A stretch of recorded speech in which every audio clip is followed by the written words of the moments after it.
Saya lanjutkan lagi Mario Teguh Golden Way, saya Hilbram Dunar. Jangan marah, balas. Itu adalah topik yang akan kita bahas di kesempatan kali ini. Kalau kita yang marah sekarang Pak Mario, tapi marahnya kepada orang-orang yang kita sayangi tentunya karena bertindak tidak sesuai dengan harapan kita. Apa yang harus kita lakukan Pak? Atau bolehkah kita marah? Anda, Mas Hilbram, sahabat-sahabat saya yang super, tidak mungkin marah kepada orang yang Anda tidak peduli. Yang paling buat kita marah itu orang-orang yang kita sayangi. Semakin kita sayangi, semakin kita marah. Karena hukumnya tidak mungkin Anda mencintai tanpa menuntut. Kalau Anda mencintai seseorang, Anda menuntut. Yang pertama apa? Mencintai balik. Iya toh? Kedua apa? Memilikinya. Jadi orang yang mengatakan cinta tak harus memiliki, itu orang tersiksa. Cinta itu harus memiliki. Itu sebabnya kalau kita mencintai pasti menuntut, termasuk memiliki. Orang tua yang marah kepada anaknya, pasti karena anaknya sedang tidak memenuhi tuntutan orang tua. Tuntutan orang tua kepada anaknya itu untuk kebaikan siapa? Anaknya. Coba anak-anak bayi kita dulu waktu kecil, kalau tidak dijagai, makan apa saja coba? Kelereng, gasing, kadal, itu dimakan. Loh iya toh, anak-anak kecil kita kan mau apa saja dimakan.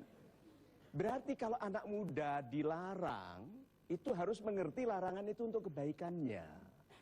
Seperti agama telah ada ribuan tahun, itu didirikan untuk melindungi kita dari luka. Nah jadi kalau kita dimarahi oleh orang yang mencintai kita, itu mulai hari ini ya, jangan marah balik. Paling ini suami-suami, kalau istri marah, jangan marah balik. Kalau istri marah bilang, iya, memang aku salah. Coba bayangkan istrinya kan, lalu pegang tangannya, cium rambat, naik ke atas begitu. Itu yang membuat istri takluk kepada Anda. Satu-satunya cara menaklukkan wanita adalah memuliakannya. Nah kalau begitu jangan marah balik kalau dimarahi oleh orang yang kita cintai. Gitu. Terima kasih Pak Mario untuk jawabannya. Siapa lagi yang ingin bertanya tadi? Ya saya persilahkan Bapak. Ya terima kasih Pak Mario. Saya Tony dari Jakarta. Yes Pak Tony. Pertanyaan saya adalah apa perbedaan antara marah dengan tegas? Marah dengan tegas. Ya. Super sekali. Terima kasih Pak Mario. Dengarkan ini ya, orang-orang lemah harus dibuat marah sebelum dia berlaku tegas. Orang-orang tegas tidak perlu marah untuk berlaku tegas. Orang-orang tegas membutuhkan kasih sayang di hati. Orang tegas yang asli itu penyayang, Pak. Seorang pemimpin yang penyayang tidak perlu disindir, tidak perlu dicemooh untuk berlaku tegas. Karena orang yang menyayangi orang akan mendahulukan kebaikan bagi orangnya. Dan untuk itu dia harus tegas. Memajukan kebaikan dan mencegah terjadinya keburukan. Apa itu istilahnya? Amar ma'ruf nahi mungkar. Jangan menunggu marah untuk berlaku tegas. Gunakan kasih sayang di hati Anda untuk berlaku tegas. Karena marah yang menjadikan orang tegas biasanya menjadikan dia kasar. Itu. Siapa lagi yang mau bertanya? Ibu? Pak, saya mau nanya, Ya. jika ada individu yang jarang marah, awalnya jarang marah, Ya. tapi sekalinya marah akan super dahsyat sekali. Oh, bukan, Pak. Atau ada seorang individu yang apabila marah sering, tapi sesungguhnya hatinya baik. Bapak tolong jelaskan perbedaan antara kedua individu tersebut. Terima kasih. Super sekali. Ibu, sahabat-sahabat saya yang baik hatinya, tidak harus orang yang ibu tanyakan loh. Hampir setiap orang di ruangan ini tidak tegas memperbaiki orang lain. Sehingga butuh betul-betul sudah nggak tahan baru bicara. Ayo. Begitu orang melanggar sedikit, dia langsung, itu tidak baik. Jarang sekali loh. Suami dan istri, ada sesuatu yang tidak disukainya dari perilaku satu sama lain.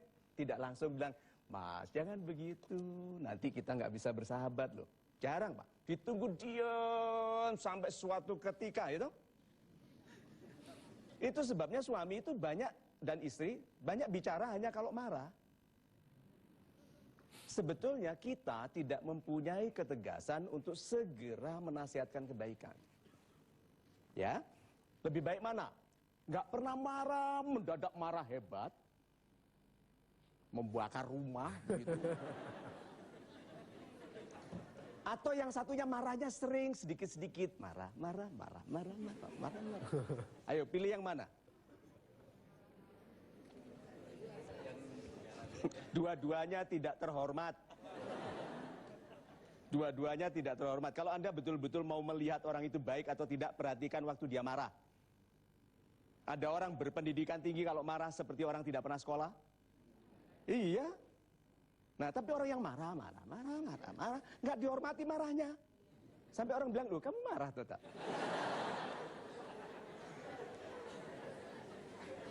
Tapi orang-orang yang anggun, kalau marah tidak kelihatan dari wajah dan kata-katanya, tapi jelas tindakannya. Kalau dia marah, dia tarik pistol, krek.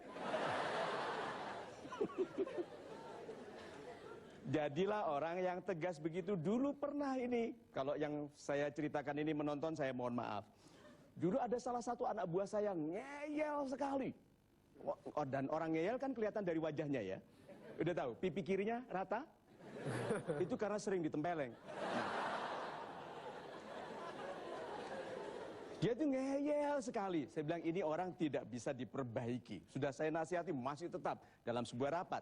Langsung saya telepon manajer personal ya. Saya tanya, Mas, gajinya Mas ini berapa? Itu sekian. Oke, sebentar, disiapkan ya pesangonnya sebentar. Kapan mau berhenti? Dia bilang, saya nggak mau berhenti Pak. Oh, sebentar, dia nggak jadi. Nanti kalau jadi baru saya beritahu ya. Jadi bagaimana? Baru nurut dia Pak. Baru tahu siapa atasannya. Iya. Nah, jadilah orang begitu. Jadi orang yang tidak harus teriak-teriak untuk kelihatan marah. Senyum saja, anggun, tapi putuskan sesuatu yang tegas. Itu. Jelas Ibu ya. Sekarang saya akan meminta Anda untuk memutuskan satu hal, yaitu memutuskan apa jawaban Anda dari polling yang sudah kami siapkan. Silahkan diambil alatnya. Baik, kita lihat. Ini dia pollingnya pada kesempatan kali ini. Anda dihina oleh orang-orang yang merasa lebih kaya dan berkuasa daripada Anda. Apa yang Anda lakukan? Yang A, membalas dengan ketegasan yang setimpal. Yang B, mengadu kepada Tuhan dan memohon Tuhan yang membalas. Atau yang C, tertawa bersama mereka sambil menangis di dalam hati. Yang jujur ya Bapak Ibu ya. Yang jujur tentukan pilihan Anda A, B, atau C sekarang. 5, 4, 3, 2, 1. Terima kasih Bapak. Terima kasih Ibu. Saya akan mengajak Anda untuk melihat seperti apa hasilnya sebentar lagi. Tetap bersama kami di Mario Teguh Golden Ways. Kau yang mulai, kau yang mengakhiri. 5 kata yang very powerful. The best revenge is success.